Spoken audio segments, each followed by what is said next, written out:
이삭과 리브가가 결혼을 해서 가정을 이루었습니다. 믿음의 사람들이 만나서 믿음의 가정을 이루었습니다. 이삭이라는 사람은 존재하는 것만으로 하나님의 살아계심을 증거하는 복된 인생이었어요. 이삭의 아버지 아브라함이 100세의 나이에, 그의 어머니 사라가 90세의 나이에 이삭을 낳았습니다. 놀라운 일이죠. 그냥 이삭은 사는 것만으로 사람들에게 하나님의 살아계심을 증거하는 사람이었어요. 하나님은 100세와 90세 된 그 죽은 태에서도 생명을 내시는 분이시구나. 하나님은 전능하신 분이시구나. 없는 것을 있게 하시고 죽은 것을 살리시는 분이시구나 하는 것을 그냥 이삭을 보면 알 수 있게 하셨습니다. 그게 이삭의 복이죠. 이삭을 통해서 예수 그리스도가 이 땅에 오시게 되고 이삭을 통해서 복음의 계보가 진행됩니다. 그 이삭은 태어나면서부터 많은 신앙의 유산을 받았죠. 아브라함으로부터 신앙의 유산을 받았고 또 많은 물질의 유산까지도 부유함을 물려받은 복된 사람 이삭입니다. 그의 아내가 된 리브가는 놀라운 믿음의 사람이었죠. 본토 친척 아비집을 떠나 내가 너에게 지시할 땅으로 가라 했던 그 아브라함의 여정을 리브가가 똑같이 걸었거든요. 걸어서 거의 한 달 거리 되는 가나안 땅. 한 번도 가본 적이 없는데 늙은 종의 이야기만 듣고 신랑감의 얼굴도 보지 않고 따라 나선 이 리브가의 믿음. 아마 굉장히 어린, 처녀라고 하기에도 어린 소녀였을 것입니다. 그런데 어떻게 그 여인이 한 번 처음 만난 그 늙은 종의 이야기를 듣고 다음날 바로 가나안 땅으로 따라 나설 수가 있었을까요? 저는 묵상하면서 아마도 그 늙은 종의 입을 통해 하나님께서 말씀하셨고 그 리브가의 영혼과 그 마음을 흔들었을 것 같아요. 저 이야기는 진짜고 내가 이제 내 인생을 걸어야겠다. 그렇게 한 번 만난 그 이야기를 듣고 아브라함이 간 여정을 걸었던 믿음의 사람 리브가, 이삭과 리브가의 만남은 믿음의 가정을 이루는 만남이었죠. 그러면 여러분, 믿음으로 이루어진 이 가정은 아무 문제도 없이 기도하는 것만 다 응답받고 모든 만사가 형통한 가정이 되어야만 할 것 같은데 오늘 우리가 묵상하게 될 성경의 그 이삭의 가족의 실체는 그렇지가 않거든요. 먼저 결혼하고 나서 20년 동안 아이가 없었습니다. 20년의 시간을 보내게 하셨죠. 그리고 20년이 지나서 쌍둥이를 잉태해서 낳았는데 먼저 나온 아이는 태어나자마자 막 온몸에 털이 많아서 에서라고 불러요. 그만큼 아마 신체 발육이 남달랐던 사람이었던 것 같습니다. 저희 아이들은 돌이 다 돼가는데도 아직 머리털이 좀 부족하거든요. 그래서 늘 저는 머리털이 많은 아이들을 보면 좀 부럽고 참 신체의 발달이 저렇게 돼 있구나 하는데 에서는 태어나면서부터 막 놀랄 만큼 그렇게 건강한 육신을 가지고 태어난 에서, 그런데 이 에서의 발 뒤꿈치를 잡고 같이 딸려 나온 야곱. 오늘 성경의 26절 보시면 야곱이라는 그 이름에 우리 성경 주가 달려 있죠. 야곱하고 숫자 2가 있는데 아래 보시면 야곱이라는 이름 두 가지 뜻입니다. 발 뒤꿈치를 잡다라는 뜻도 있지만 속이다라는 뜻도 가지고 있습니다. 야곱의 태생이에요. 지는 걸 싫어해요. 어떻게든지 앞서가고 싶어요. 내가 발 뒤꿈치를 잡아서라도. 그의 인생 여정 속에서 속이는 일들도 나오게 되죠. 믿음의 사람들이 만나서 낳은 믿음의 아들들의 모습은 그러나 우리가 볼 때 부족한 것이 많고 균형을 잃어버린 부분도 많이 있었습니다. 27절에 보면 이제 성장기가 나오는데요. 두 아이가 자라 에서는 날쌘 사냥꾼이 되어서 들에서 살고 야곱은 성격이 차분한 사람이 되어서 주로 집에서 살았다. 쌍둥이 한날 한시에 태어난 아이들인데 완전히 달라요. 에서는 들사람이었습니다. 사냥을 좋아하고 육체적으로 발달한 그 시대가 좋아하는 남성상이죠. 강력한 힘을 가진 에서. 야곱은 완전히 반대입니다. 조용한 사람으로 집안에서 조용히 있는 사람. 다른 것이죠. 뭐가 더 낫고 더 중요한 것은 없습니다. 그런데 이 다름을 부모들이 제대로 받아주지 못하고 있어요. 바로 이어진 28절에 보시면 이삭은 에서가 사냥해 온 고기에 맛을 들이더니 에서를 사랑하였고 리브가는 야곱을 사랑하였다. 부모의 편애가 성경에 지금 기록되고 있습니다. 아버지는 큰아들을 사랑했어요. 성경은 표현합니다. 사냥해 온 그 고기의 맛을 들이더니. 동네에서 유명한 사냥꾼이었을 것 같아요. 그 에서가 나갔다 오면 막 몇 마리씩, 그러면 잔치를 벌이죠. 혼자 먹을 수 없으니까 옆집 사람 다 불러서 아이고 우리 아들이 이렇게 사냥을 잘한다. 어깨에 힘이 들어가지 않았을까요? 아, 저 집 아들 대단한 아들이야. 나가기만 하면 사냥을 하고 아마 저 집은 저 아들이 가장이 되면 아무도 건드리지 못할 그런 집이 될 거야. 그 이야기를 듣는 늘 아버지의 마음에는 그래, 에서가 우리 집의 장자로서 이 역할을 감당해야지 사랑했습니다. 반대로 어머니는 둘째 야곱을 더 사랑했어요. 이유는 알 수 없으나 집에서 어머니를 많이 도와줘서인지, 아니면 형에게 늘 치이는 것이 불쌍해서인지, 아니면 리브가가 태중의 아이들을 품었을 때 하나님이 주신 말씀이 있었거든요. 23절 보시면 하나님이 리브가 이런 말씀을 주셨어요. 주님께서 그에게 대답하셨다. 두 민족이 너의 태 안에 들어있다. 너의 태 안에 두 백성이 나뉠 것이다. 한 백성이 다른 백성보다 강할 것이다. 형이 동생을 섬길 것이다. 이 말씀 때문이었는지 우리 집은 하나님 말씀대로 야곱이 더 커져야 돼라는 마음을 가지고 있었는지는 모르겠지만 리브가는 야곱을 더 사랑했습니다. 부모가 자녀를 똑같이 사랑할 수 없을 수도 있죠. 왜냐하면 우리는 사람이니까요. 더 마음이 가는 사람이, 더 마음이 가는 자녀가 있을 수도 있습니다. 그러나 그것이 드러나고 티가 나게 되면 자녀에게는 깊은 상처가 됩니다. 그건 정말 깊은 상처가 돼요. 그런데 성경에 지금 표현하는 것처럼 아버지는 큰아들을, 어머니는 둘째 아들을. 우리 아버지는 나보다 에서를 더 사랑해. 우리 엄마는 나보다 야곱을 더 사랑해. 그런 마음들이 자녀들에게 있게 됩니다. 우리가 처음 서두에 말한 것처럼 이삭도 리브가도 믿음의 사람들이었어요. 자기의 삶을 주님께 걸 만큼. 그런데 그 믿음이라는 것이요, 하나님을 향한 그 믿음이 성숙해 가면 반드시 그 믿음은 내가 가장 많이 만나고 나의 말 한마디에 영향을 받을 수 있는 그 자녀에게까지 적용돼야 합니다. 그게 성숙한 믿음이에요. 하나님을 향한 믿음이 거기서 끝나서는 안 돼. 그게 어떻게 나의 삶에 이어져 올 것인가. 이 거리가 줄어들면 줄어들수록 성숙한 가정이 되거든요. 이삭도 리브가도 주님을 사랑했지만 내가 내 자녀를 사랑할 때는 하나님을 향한 마음보다는 그저 내 마음이 가는 대로 움직였어요. 나는 큰아들이 더 좋으니까. 나는 둘째가 더 좋으니까. 그냥 그렇게 마음을 표현하고, 여러분 하나님은요 우리를 기다려주시잖아요. 하나님은 우리의 부족함을 품어주시잖아요. 하나님 기준에 우리가 하나도 도달하지 않지만 우리를 사랑하시잖아요. 그렇다면 우리도 그 사랑으로 자녀를 대해야 하는데, 지금 이삭과 리브가는 믿음의 사람이었지만 믿음으로 자녀를 대하지 못하고 있었고, 결국에 이 가정에 많은 분란이 생기거든요. 나중에 가족이 뿔뿔이 흩어져요. 형이 동생을 죽이려고 해요. 아버지를 속이는 아들이 생겨요. 어머니는 평생 둘째 아들을 못 보다가 그렇게 세상을 떠나는 일도 일어나는데, 그 출발점이 여기에 있습니다. 하나님을 사랑하지만 그 하나님을 사랑하는 믿음의 태도로 내 자녀를 대하지 못하는, 그로부터 문제가 발생되게 되죠. 우리가 정말 하나님을 사랑한다면요, 하나님을 향한 그 태도를 가지고 우리의 삶을 살아내야 합니다. 가정 안에서, 사회 속에서 맡겨진 책무를 감당할 때 하나님을 사랑하는 마음으로 신앙의 양심과 신앙의 기준을 가지고 살아가는 것, 그것이 성숙한 신앙의 모습입니다. 그렇게 부모의 건강하지 못한 사랑을 받고 자라난 이 자녀들도 뭔가 균형이 안 맞는 사람의 모습을 보여주거든요. 29절 30절입니다. 한 번은 야곱이 죽을 끓이고 있는데 에서가 허기진 채 들에서 돌아와서 야곱에게 말하였다. 그 붉은 죽을 좀 빨리 먹자. 배가 고파 죽겠다. 에서가 붉은 죽을 먹고 싶어 하였다고 해서 에서를 에돔이라고도 한다. 한 이야기를 시작합니다.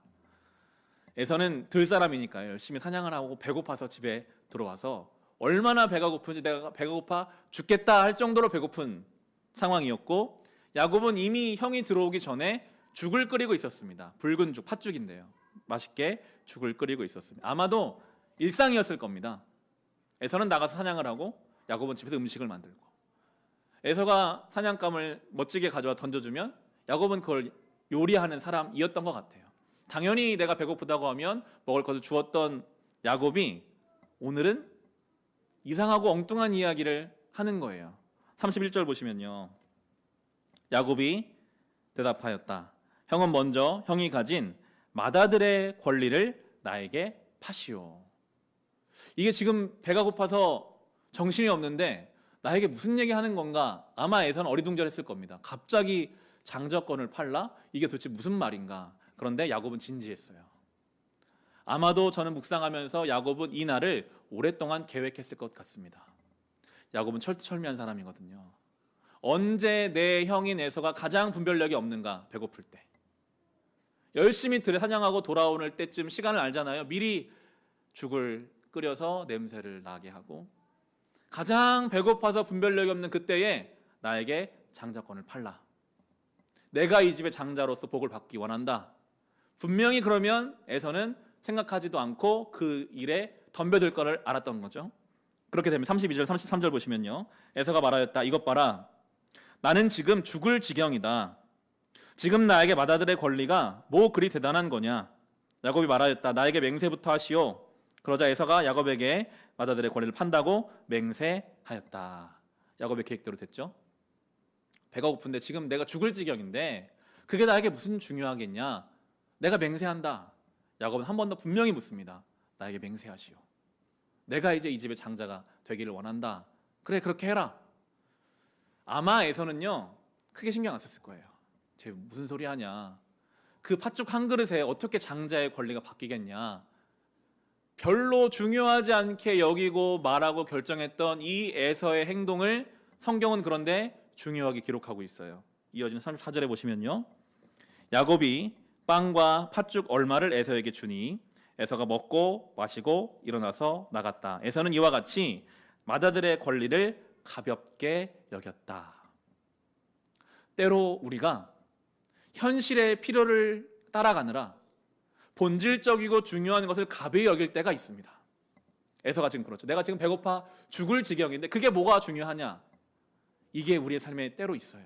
지금 내가 이것이 급한데, 내가 지금 이것이 나에게 너무 중요한데 내가 신앙이 내 인생의 본질이 생각할 겨를이 없어. 나는 지금 그렇게 하고 그냥 넘어가고 그냥 결정하고 그냥 했던 그 일들이 설령 에서는 생각도 못한다 할지라도 성경은 기록하고 있어요. 에서는 장자의 권리를 가볍게 여겼다.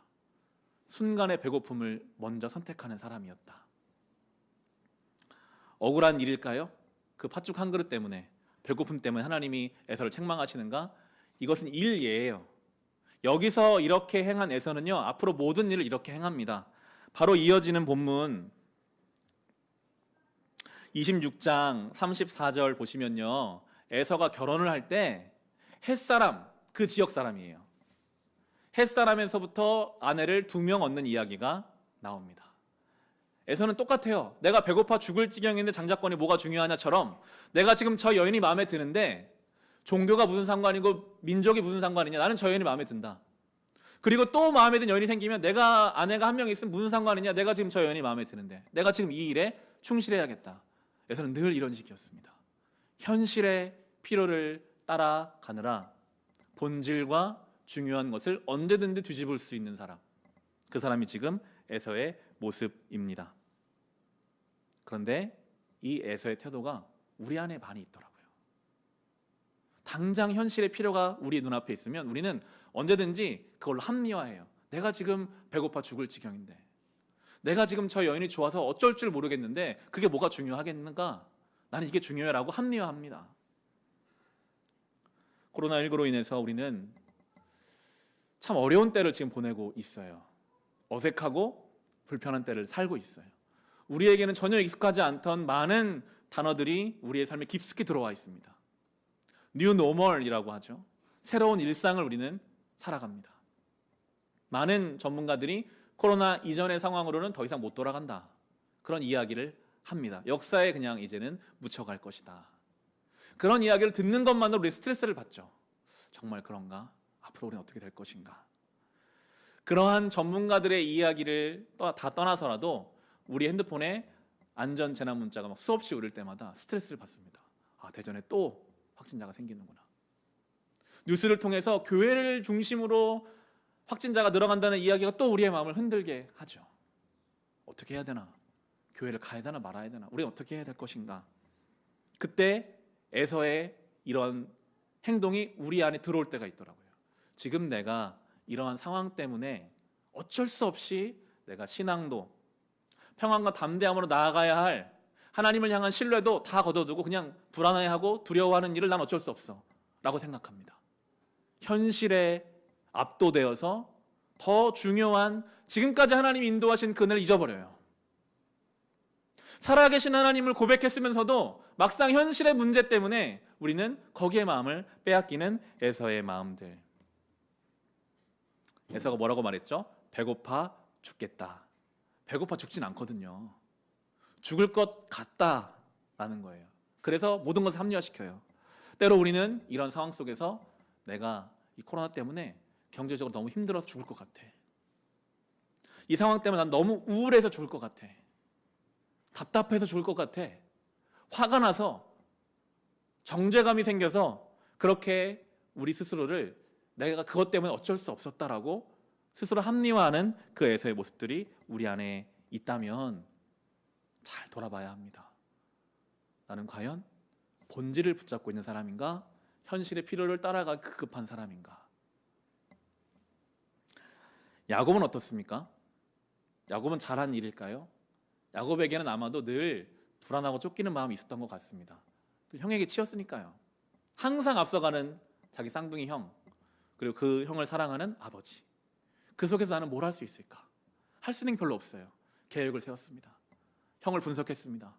형이 오는 때에 죽을 끓였고 그렇게 장자권을 뺏어와 보려고 했습니다. 여러분, 하나님의 축복이라는 것이 그 두 형제가 팥죽을 주고받는 것으로 축복이 넘어갈 수 있을까요? 전혀 그런 문제는 아니거든요. 하나님에 대한 오해죠.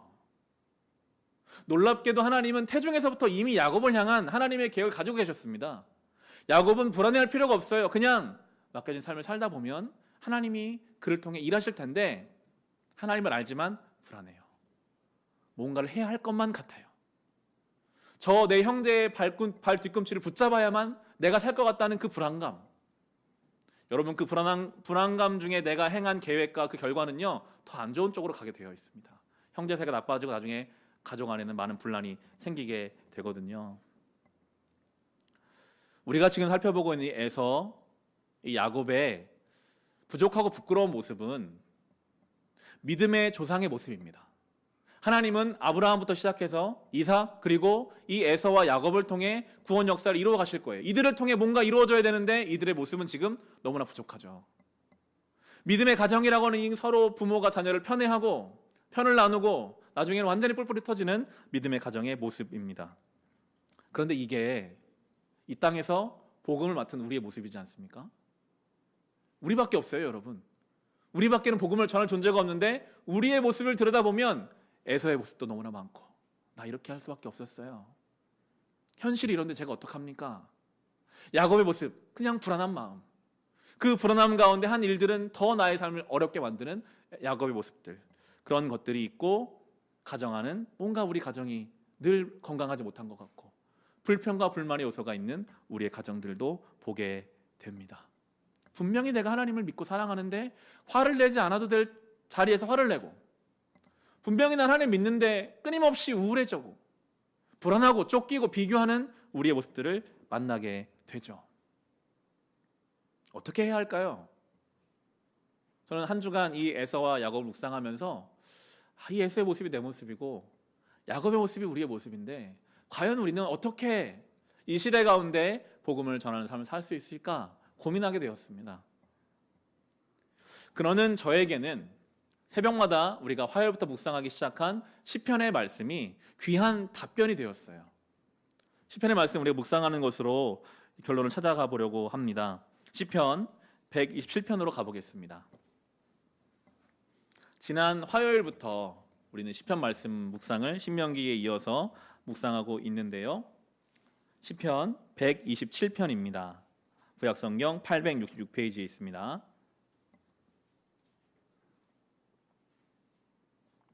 화요일에 시편을 묵상하는 127편의 1절이 저에게는 신앙적으로 좀 각성을 하고 뭔가를 깨닫게 하는 귀한 말씀이었어요. 1절 말씀 보시면 주님께서 집을 세우지 아니하시면 집을 세우는 사람의 수고가 헛되며 주님께서 성을 지키지 아니하시면 파수꾼의 깨어있음이 헛된 일이다. 아멘. 저에게는 이 말씀이 이 코로나의 시대 속에서 목사로서 이런저런 노력을 많이 해봤거든요. 코로나에 관한 유튜브 세미나 같은 것도 좀 많이 들어보려고 하고 알고 있는 목사님들과 이야기 나누고 답이 잘 안 나오는 거예요. 답답하고 불안한 마음들. 집을 세우기 위한 수고, 성을 지키기 위한 깨어있음을 했지만 더 근본적으로 여태껏 삶이 내 수고로 세워진 집이 아니라 하나님이 나를 세워주셨다는 사실을 놓치고 있었더라고요. 하나님이 나를 지켜주셨던 사실을 놓치고 내가 더 수고해야 되지 않을까? 내가 더 깨어있어야 하지 않을까라는 생각을 하고 있는 저에게 여태껏 네가 네 능력으로 살았냐? 은혜로 사는 것이 아니냐라고 물으시는 것만 같았습니다. 성도는요, 물론 우리가 성실하게 감당해야 할 역할이 있지만 기본적으로 성도는 하나님의 은혜로 삽니다. 하나님이 우리의 집을 세워주십니다. 하나님이 우리의 성을 지켜주십니다. 그 믿음의 고백을 가지고 사는 것, 그것이 성도의 삶이라고 시편을 통해서 우리에게 가르쳐 주셨고요. 저는 이 129편의 1절 4절을 오늘 나누고 싶은데요. 시편 129편의 1절부터 4절 말씀입니다. 이스라엘아, 이렇게 고백하여라. 내가 어릴 때부터 나의 원수들이 여러 번 나를 잔인하게 박해했다. 비록 내가 어릴 때부터 내 원수들이 여러 번 나를 잔인하게 박해했으나 그들은 나를 이겨내지 못했다. 밭을 가는 사람이 밭을 갈아엎듯 그들이 나의 등을 갈아서 거기에다 고랑을 길게 냈으나 의로우신 주님께서 악인의 사슬을 끊으시고 나를 풀어주셨다. 이스라엘, 야곱의 이름이죠. 하나님의 은혜 안에 있는 존재라 할지라도요, 두 번에 나오죠. 원수가 있습니다. 우리를 힘들게 하고 공격하는 존재가 있어요. 원수는 우리 외부에 존재하기도 하지만 더 많은 경우에 우리 안에 있는 죄성이 우리에게는 가장 큰 원수인 것 같아요. 내 안에 나를 가장 괴롭히는 많은 것들이 있죠. 어떠한 사건과 상황이 우리의 원수가 되기도 합니다. 갑자기 몸이 아프거나 정신적인 어려움이 있거나 관계에 어려움이 있거나 지금 같은 코로나의 상황도 원수로 우리가 볼 수도 있겠죠. 이 원수로부터 비롯된 상처와 아픔이 얼마나 우리에게 많은 영향을 미치는지 3절을 보면 그런 표현을 해요. 그들이 나의 등을 갈아서 거기에다 고랑을 길게 냈으나, 밭고랑을 기억하십니까? 밭에 깊이 땅을 파는 게 고랑인데 원수로부터 비롯되는 상처는요, 마치 우리의 등에 고랑을 내는 것처럼 깊은 아픔으로 남습니다. 그게 우리의 삶의 일부가 되고 우리가 어떤 말을 하고 결정을 할 때 영향을 미쳐요. 가난이라는 깊은 상처를 경험한 사람이 있다면 그 가난이라는 상처는 그 영혼과 그 사람의 고랑이 돼서 지금 가난하지 않아도 그 가난이라는 상처가 그 사람을 붙잡고 있어요. 그래서 그것에 의해서 말하고 결정할 때가 많아요. 여러 가지 상처들이 종류가 다양하겠죠. 부모와의 관계, 어떤 신체적인 아픔, 어떤 사건, 상황들. 그런데 그 원수는 우리 영혼 가운데 깊은 고랑을 내서 그것으로 우리를 붙잡아 버립니다. 자유하지 못하게 해요. 혹시 여러분 중에 깊은 고랑의 상처를 가지고 계신 분이 있으십니까? 어떤 상황만 오면 그 상황 때문에 무너지는 사람, 어떠한 종류의 사람을 만나면 그 사람 때문에 어쩔 바를 모르겠고 분노하게 되는 그러한 우리의 인생의 고랑이 다 있어요. 주님께서는 그런 우리에게 뭐라고 말씀하세요? 4절 보시면 의로우신 주님께서 악인의 사슬을 끊으시고 나를 풀어주셨다. 그런 상처는 마치 사슬처럼 우리를 붙잡지만 의로우신 주님은 그 사슬을 끊으시고 우리를 풀어주십니다. 이게 복음이거든요. 우리는 절대 못 끊어요. 그 고랑을 가지고 살아요. 그러나 주님이 우리를 참 자유하게 모든 사슬을 끊으시고 우리에게 새로운 삶을 살게 해주시는 것이, 이것이 복음의 능력이죠. 이어지는 본문 132편의 13절에서 16절도 같은 맥락으로 우리가 볼 수 있는데요. 132편 13에서 16절입니다. 주님께서 시온을 택하시고 그곳을 당신이 계실 곳으로 삼으시기를 원하셔서 이렇게 말씀하셨다. 이곳은 영원히 내가 쉴 곳. 이곳을 내가 원하니 나는 여기에서 살겠다. 이 성읍의 먹거리를 가득하게 채워주고 이 성읍의 가난한 사람들에게 먹거리를 넉넉하게 주겠다. 제사장들로 의로운 일을 하게 하고 성도들은 기쁨의 함성을 지르게 하겠다. 시온, 주님이 거하실 처소거든요. 이 시대의 시온이 저와 여러분 성도입니다. 성령께서 우리 안에 내주하십니다. 우리가 주님이 택하신 하나님의 처소예요. 그 시온을 향한 복은 무엇입니까? 15절에 보시면 가난한 사람들에게 먹거리를 넉넉하게 주겠다. 성령이 우리 안에 내주하시면요, 우리 안에 가난하고 빈곤한 곳을 주님이 채워주십니다. 여기서 말하는 가난은 단순히 물질적 가난을 말하고 있지 않죠. 정서적인, 영적인 우리의 가난한 영역이 있습니다. 해결되지 않는 그 내 인생의 가난함, 내 인생의 그 궁핍함이 있어요. 놀라운 축복의 말씀은 주님이 우리를 시온 삼아서 우리 안에 내주하실 때 내가 그 가난함을 채우겠다. 내가 그 상처를 만지겠다. 내가 너의 그 고랑을 이제 회복시켜 주겠다라고 말씀하시고요.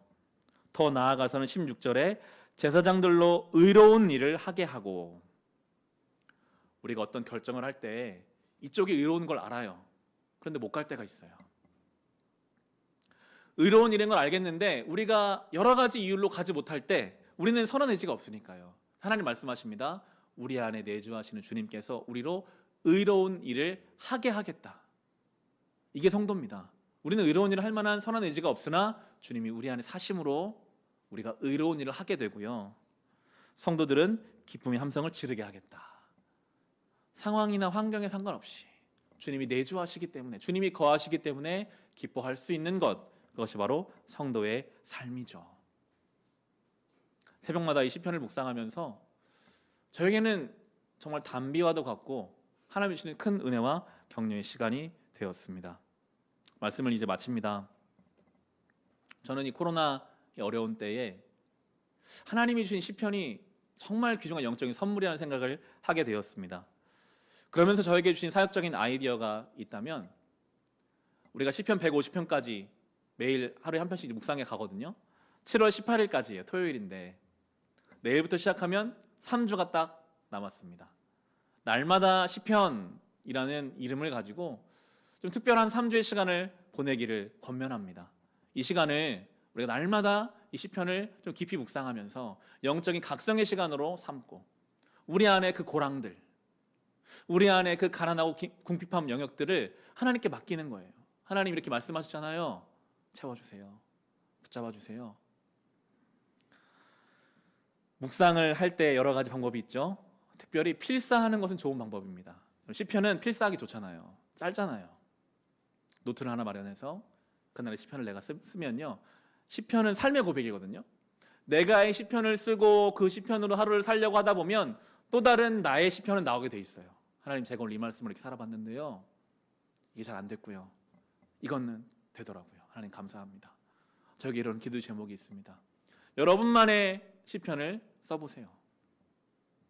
그리고 묵상을 가르칠 때는 늘 혼자 하는 것이 아니라 최소한 트리오를 만들라라는 이야기를 합니다. 나와 함께 이 시편의 묵상을 함께 할 사람을 찾으십시오. 만나지 못한다면 여러 가지 방법이 있잖아요. 카카오톡을 통해서, 순 안에서 여러 가지 방법으로 함께 묵상할 사람 찾으십시오. 우리 교회 한 권사님이 그런 이야기를 하세요. 평생에 자기 소원이 있다면 그것은 남편과 아들, 며느리, 딸, 사위, 손자들이 다 같이 하나의 카톡방을 만들어서 날마다 생명의 삶 묵상을 나누는 것, 그것이 제 평생의 소원입니다. 그런 고백을 하시더라고요. 아름다운 고백이죠. 가장 사랑하는 가족들과 함께 다른 대화도 물론 나눠야 하겠지만 시편을 가지고 묵상을 나누십시오. 내가 오늘 이 말씀 가지고 살아보려고 했는데 여기서 내가 흔들렸어.